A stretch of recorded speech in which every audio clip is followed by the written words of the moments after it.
Mengulang, dokter. Baik, selamat pagi dokter Oktaviana dan juga rekan-rekan. Pada hari ini, perkenalkan saya Medhi Satyawati dengan 3 digit yang terakhir 024. Pada hari ini izin untuk mempresentasikan Sari Pustaka dengan topik mengenai transfusi darah. Baik, untuk abstrak, yang mana transfusi darah merupakan suatu tindakan emergensi yang dilakukan kepada pasien untuk memberikan darah dan atau produk darah dengan cara memasukkan darah melalui intravenous. Adapun indikasi dari transfusi darah untuk kebutuhan yaitu untuk memberikan volume darah yang adekuat, mencegah shock hemoragik, meningkatkan kapasitas pembawa oksigen darah, dan juga untuk mengganti trombosit. Adapun penggolongan darah sendiri itu berdasarkan dengan sistem ABO dan juga memerhatikan resus dari golongan darah tersebut. Kemudian terdapat berbagai jenis dari transfusi darah, yaitu ada 4. Yang pertama yaitu ada packed red cell transfusion, kemudian transfusi trombosit, fresh frozen plasma, dan juga transfusi kriopresipitat. Adapun sebelum dilakukan transfusi darah itu harus dilakukan serangkaian tes atau screening dengan tujuan untuk memastikan bahwa darah yang didonorkan itu nantinya aman untuk ditransfusikan. Adapun berbagai jenis reaksi transfusi yaitu adanya reaksi demam, alergi, kemudian rali atau transfusion related acute lung injury, dan juga kelebihan sirkulasi terkait transfusi. Baik, kemudian terkait dengan latar belakang sendiri, yang mana kebutuhan darah itu semakin meningkat dan didapatkan bahwa 1 dari 7 pasien yang masuk rumah sakit itu memerlukan transfusi darah. Kemudian dari Palang Merah Indonesia sendiri itu menargetkan adanya 4,5 juta kantong darah setiap harinya untuk menyesuaikan dengan standar WHO yang menargetkan adanya jumlah donor darah itu 2% dari total jumlah penduduk. Akan tetapi Indonesia sendiri termasuk negara yang saat ini masih memiliki jumlah pendonor yang rendah. Baik, saya lanjutkan dengan tinjauan pustaka mengenai transfusi darah. Yang mana transfusi darah itu merupakan suatu pemberian darah atau komponen darah dari pendonor kepada resipien atau penerima dengan menggunakan jalur melalui intravena.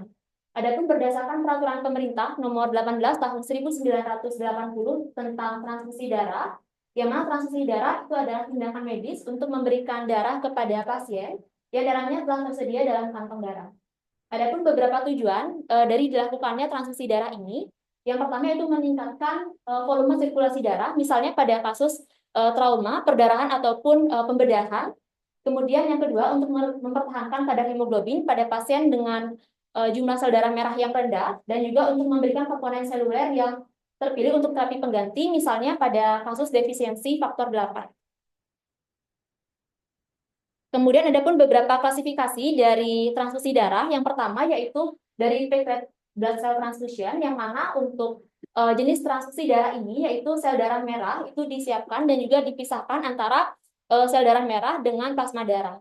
Adapun beberapa indikasi untuk penggunaan dari jenis transfusi packed blood cell transfusion ini. Yang pertama yaitu pada pasien anemia, yang mana untuk transfusi ini dapat dilakukan apabila pasien memiliki kadar hemoglobin yang kurang dari 8 gram per desiliter.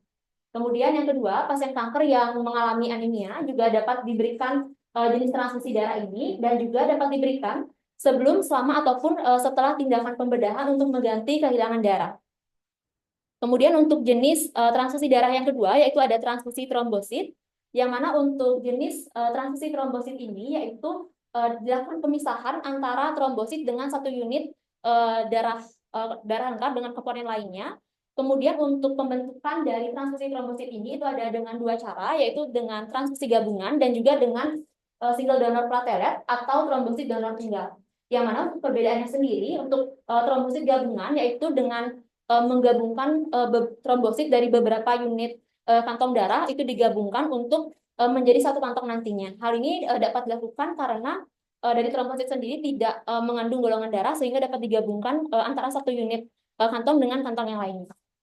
Kemudian untuk cara yang kedua yaitu dengan trombosit donor tunggal atau single donor platelet, yang mana ini dilakukan dengan proses yang disebut dengan aferesis atau platelet feresis, yaitu dilakukan dengan cara langsung memisahkan trombosit dengan komponen darah yang lainnya, yang mana untuk trombosit donor tunggal ini didapatkan itu memiliki jumlah trombosit nantinya itu lebih banyak dibandingkan dengan trombosit gabungan yang harus menggabungkan dengan beberapa trombosit dari beberapa unit kantong darah. Kemudian ada pun indikasi dari penggunaan transfusi trombosit ini, yaitu pada pasien perdarahan yang mana darahnya itu sulit untuk membeku, kemudian pada pasien trombositopenia, dan juga pada pasien kanker. Kemudian untuk jenis transfusi darah yang ketiga itu ada FFP atau fresh frozen plasma, yang mana untuk fresh frozen plasma ini dilakukan pemisahan antara plasma dengan komponen sel darah merah. Kemudian setelah plasma darah itu dipisahkan dengan komponen sel darah merah, kemudian dilakukan disentrifugasi dan juga dibekukan dalam waktu 8 jam. Nah, kemudian untuk fresh frozen plasma ini atau plasma yang sudah dibekukan ini itu dapat digunakan hingga 1 tahun dalam kondisi beku, dan apabila akan digunakan untuk fresh frozen plasma ini itu dapat dicairkan yaitu dengan suhu sekitar 37 derajat Celcius untuk pencairannya, dan dicairkan itu sekitar 3 jam. Kemudian untuk fresh frozen plasma yang sudah dicairkan ini itu dapat digunakan hingga 24 jam saja. Adapun indikasi penggunaan dari fresh frozen plasma, yang itu yang pertama pada kasus koagulasi intravaskular diseminata dan juga pada pemulihan darurat koagulopati akibat dari penggunaan antikoagulan warfarin. Kemudian untuk jenis transfusi darah yang keempat itu adalah transfusi kriopresipitat, yang mana untuk pembentukan dari transfusi kriopresipitat ini, yaitu kriopresipitat itu diproduksi dengan cara mencairkan dari fresh frozen plasma, itu dicairkan dan juga disentrifugasi dalam suhu di bawah dari 6 derajat Celcius. Kemudian disuspensikan kembali protein yang diedarkan itu dalam sekitar 15 ml. Kemudian dalam satu kantong dari transfusi kriopresipitat ini itu di dalamnya sudah terdapat faktor berupa faktor 8, kemudian faktor von Willebrand, fibrinogen, faktor 13 dan juga fibronectin. Oleh karena itu, untuk penggunaan dari transfusi kriopresipitat ini itu biasanya digunakan pada pasien dengan kasus gangguan dengan kasus koagulopati bawaan seperti misalnya hemofilia, kemudian defisiensi faktor 8 dan juga von Willebrand disease. Kemudian yang kedua digunakan pada kasus hipofibrinogenemia, yaitu apabila kadar fibrinogennya itu kurang dari 100 mg per desiliter, dan juga digunakan untuk mengganti faktor pembekuan darah. Kemudian ada pun beberapa pertimbangan untuk melakukan donor darah. Yang pertama itu dengan lihat dari usia, yang mana batas bawah untuk melakukan donor darah sendiri itu dianjurkan adalah 18 tahun. Hal ini dengan pertimbangan tingginya kebutuhan zat besi sebelum dari usia 18 tahun tersebut. Kemudian untuk frekuensi donor darah itu disarankan 2 sampai dengan 3 kali dalam 1 tahun. Yang mana hal ini juga dengan memperhatikan kadar zat besi baik itu pada laki-laki dan juga pada perempuan. Yaitu untuk kadar zat besi yang dapat diterima untuk laki-laki itu 135 gram per liter untuk laki-laki dan 125 gram per liter untuk perempuan, yang mana hal ini bertujuan untuk mencegah agar tidak setelah donor darah justru dari pendonor tersebut mengalami kekurangan zat besi. Kemudian juga memperhatikan dari volume donor, yang mana volume donor itu tidak boleh melebihi 13% dari volume darah, yang mana isi rata-rata dari kantong darah itu adalah 450 ml, dengan berat badan minimal disarankan itu adalah 45 kg untuk dapat melakukan donor darah. Kemudian terkait dengan obat dan penyakit, yang mana pasien yang sedang melakukan pengobatan itu tidak dapat melakukan donor darah. Hal ini karena obat dalam aliran darah tidak dapat menimbulkan efek negatif kepada resipien atau penerima nantinya. Kemudian ada pun pelaksanaan dari donor darah, yaitu yang pertama dari calon pendonor itu datang ke UTD atau unit transfusi darah. Kemudian setelah di unit transfusi darah dapat mengisi formulir untuk melakukan donor darah dan dilakukan beberapa pemeriksaan, yaitu dari pemeriksaan hemoglobin dan juga pemeriksaan fisik seperti pemeriksaan tekanan darah. Kemudian setelah semuanya itu normal dan dapat melakukan donor darah, maka calon pendonor itu harus beristirahat terlebih dahulu dalam waktu 5 sampai dengan 10 menit. Setelah itu dapat dilakukan donor darah, yang mana darah yang diambil itu sekitar 350 hingga 450 cc. Kemudian setelah dilakukan adanya donor darah, pasien dapat beristirahat terlebih dahulu, dan yang mana untuk volume darah yang didonorkan itu dapat digantikan dalam waktu 24 jam sampai dengan 48 jam dengan minum yang cukup. Kemudian ada pun persiapan transfusi, yaitu yang pertama dilakukan adanya pemeriksaan golongan darah, yang mana hal ini bertujuan untuk mencegah ketidakcocokan golongan darah ataupun sistem ABO yang nantinya dapat berkaitan menimbulkan adanya reaksi transfusi. Kemudian yang kedua yaitu pemeriksaan antibodi dan juga pencocokan silang serta screening. Mana untuk yang pertama yaitu untuk pemeriksaan golongan darah, yaitu dengan melihat dari antigen ABO dan juga dengan melihat dari faktor resusnya, yang mana dengan kedua komponen tersebut baru disebut sebagai golongan darah. Yang mana untuk pasien dengan golongan darah A itu memiliki antigen A pada sel darahnya dan juga memiliki dan juga membentuk antibodi anti B, sehingga pasien dengan golongan darah A itu hanya bisa memperoleh darah dari golongan darah A ataupun golongan darah O. Kemudian yang kedua, untuk pasien dengan golongan darah B itu memiliki antigen B dan juga memiliki antibodi anti B, sehingga pasien dengan golongan darah B itu bisa mendapatkan darah itu dari golongan darah B dan juga golongan darah O.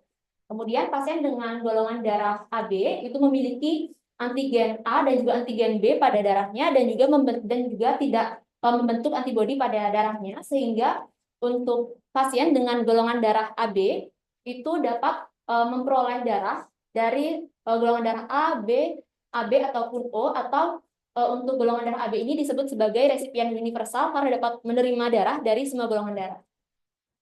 Kemudian untuk golongan darah O, yang mana untuk golongan darah O sendiri itu tidak memiliki antigen pada darahnya, tetapi membentuk antibodi anti A dan juga anti B pada darahnya, sehingga pasien dengan golongan darah O ini hanya dapat menerima darah dari golongan darah O saja, tetapi untuk golongan darah O ini dapat mendonorkan darahnya ke semua golongan darah yang lainnya, atau disebut sebagai donor universal. Kemudian pada pemeriksaan golongan darah ini juga penting untuk memperhatikan resusnya, yaitu ada resus positif dan juga resus negatif.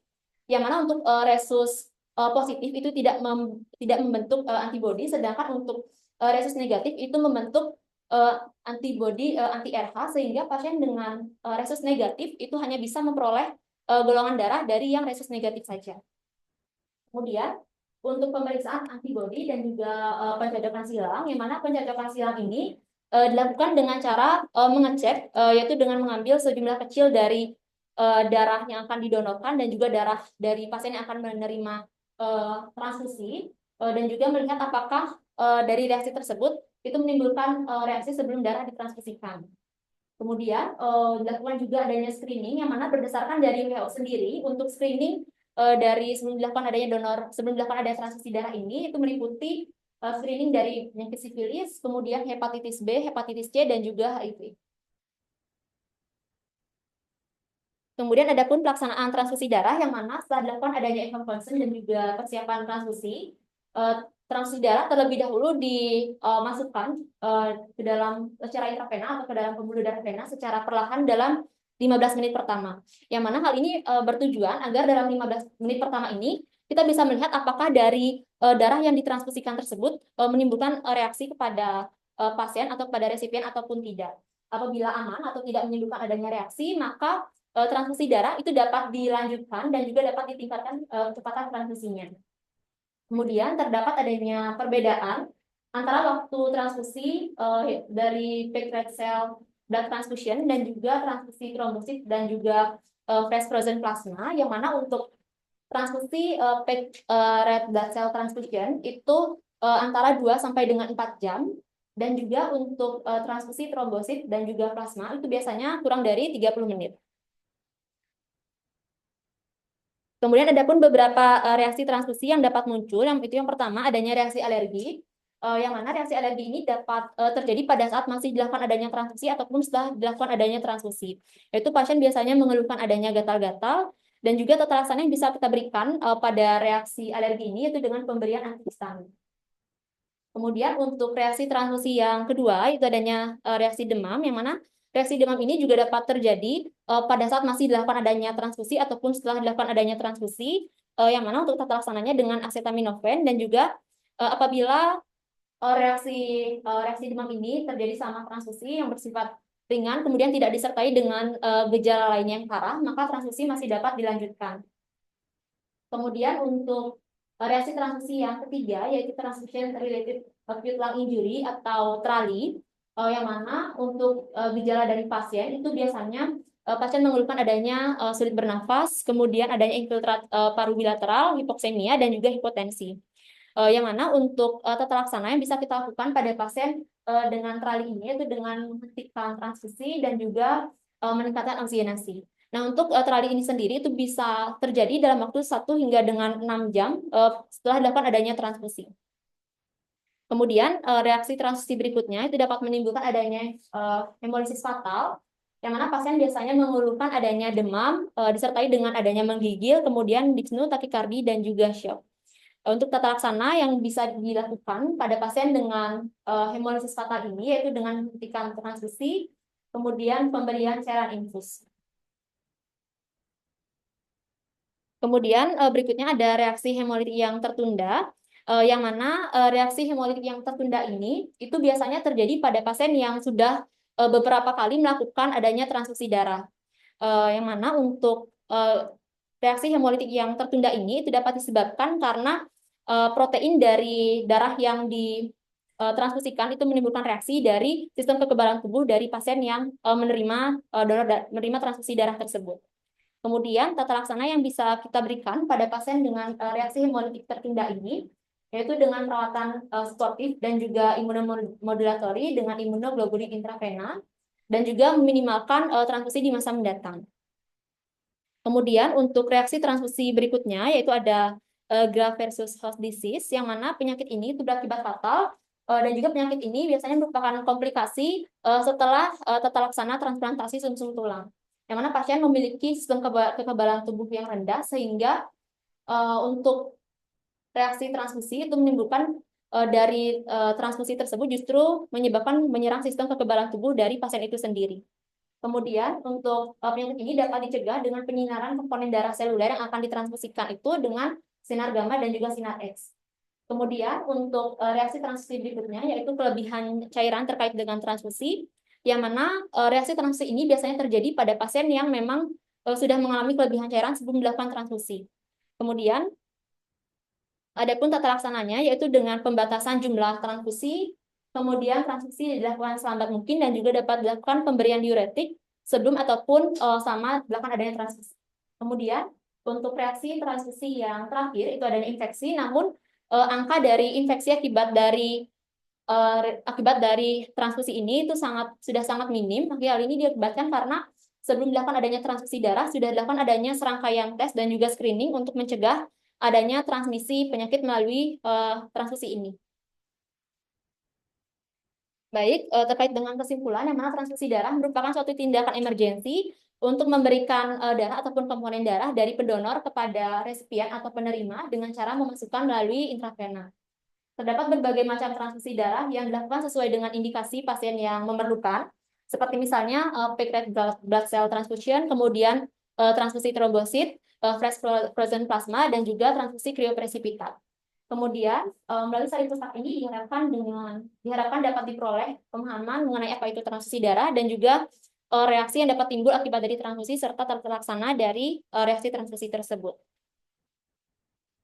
Baik, berikut daftar pustaka yang saya gunakan dalam penyusunan sari pustaka ini.